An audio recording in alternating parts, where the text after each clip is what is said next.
Pak, perkenalkan saya Dr. Anton, dokter yang bertugas pada sore hari ini. Sebelumnya dengan Bapak siapa? Makan.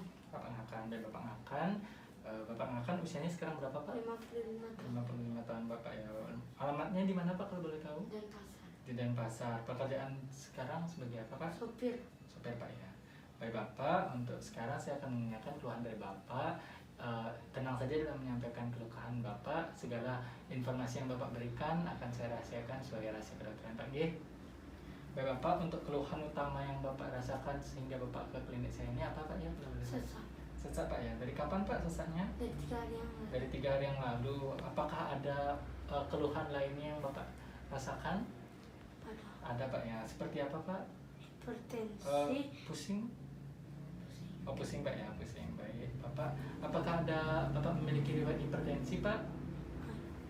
Punya riwayat hipertensi. Untuk obat hipertensinya bagaimana? Apakah rutin diminum atau tidak Pak? Tidak. Tidak rutin Pak ya. Untuk riwayat keluarga, di keluarga Bapak sendiri apakah ada yang mengalami hipertensi? Ada. Ada Pak ya. Siapa kalau boleh tahu Pak? Papa. Bapaknya hipertensi Pak ya. Baik Bapak, dari izin konfirmasi dari yang tadi sudah dari data yang sudah tanda-tanda vital yang sudah diambil oleh asisten saya, ditemukan bahwa tekanan darah Bapak 170/100 dengan nadi 98 kali per menit dan respiratory rate atau pengambilan nafas Bapak 26 kali per menit Pak G.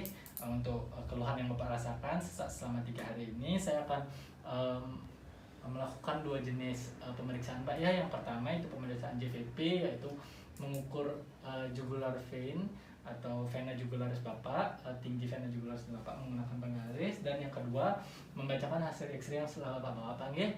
Sebelumnya pada pemeriksaan JVP ini akan ada pengurutan dan penekanan pada arteri vena daripada di leher Bapak. Sebelumnya apakah Bapak bersedia melakukan? Bersedia. Bapak bersedia Pak ya. Baik Bapak, sekarang Bapak bisa rebahan dulu. Saya akan mempersiapkan diri Pak ya.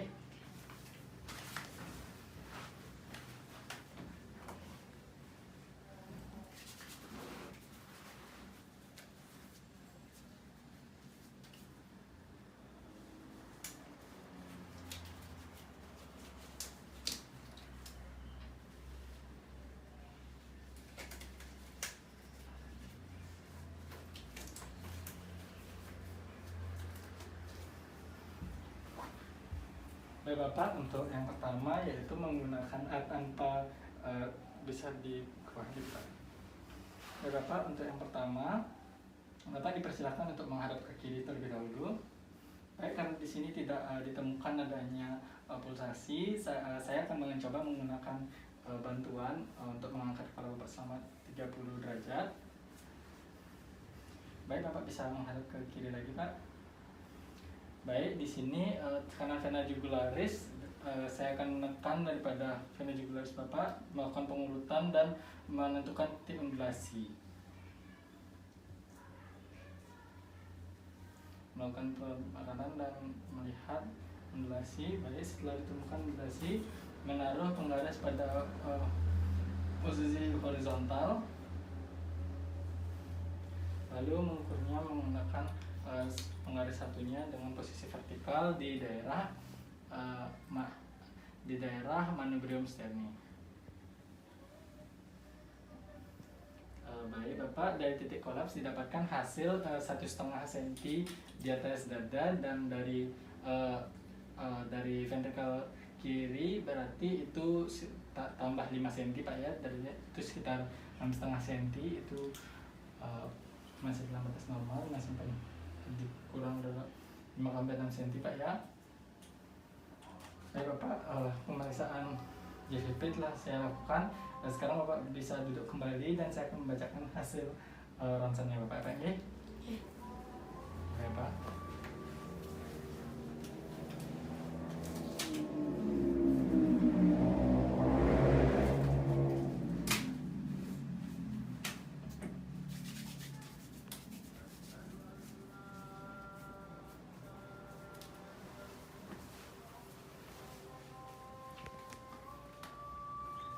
Baik Bapak, di sini untuk yang pertama saya akan lakukan adalah menaruh foto di di lightbox. Lalu pada foto ini tidak jelas Pak ya, karena tidak ada marker berupa huruf R biasanya.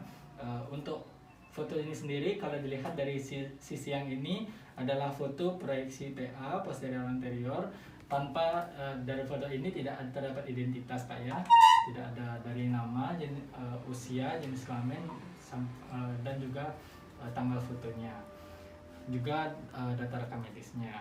Pada foto ini layak dideskripsikan Pak ya. Kenapa layak dideskripsikan? Karena pada areanya terdapat apex paru dan sinus costophrenikusnya tidak terpotong. Untuk inspirasi cukup terlihat pada 9 iga posterior. Untuk simetrisnya ini simetris Pak ya, karena processus spinosus dengan sternoclavicular joint simetris kanan dan kirinya Pak ya. Untuk sinarnya sendiri cukup terlihat torkal 3 dan 4 vertebra dan bisa membedakan soft dan hard tissue Pak ya. Nah, bentuk jantungnya sendiri di sini terlihat bentuk jantung yang oval Pak ya. Bentuk jantung oval ini kita akan mencari cardiac index-nya. Pertama untuk melihat cardiac index-nya kita menggunakan penggaris untuk menentukan, membuat garis di tengahnya terlebih dahulu Pak ya. Baik, untuk penggunaan garisnya ini sendiri sebisa mungkin di daerah paling tengah kita buat garis ya, kurang lebih di sini tengah Pak ya. Oke. Nah, untuk tengahnya kita akan mencari diameter transversal jantung. Diameter transversal jantung itu kita cari daerah transversal jantung yang paling lebar Pak ya. Nah, untuk daerah transversal jantung yang lebar kurang lebih di sekitar di sini lah ya.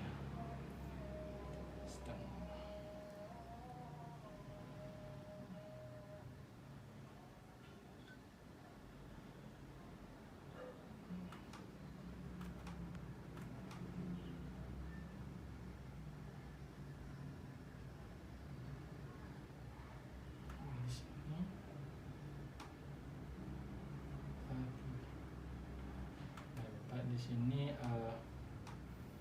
T1-nya T1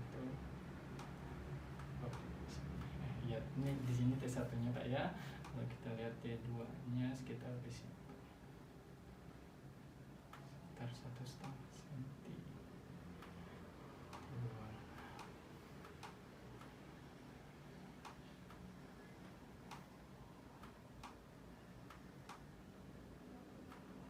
Sini T1 Pak ya. Baik Bapak, untuk T1 dan T2-nya ini dalam senti kita bisa melihat ini kurang lebih sekitar 3,5 cm.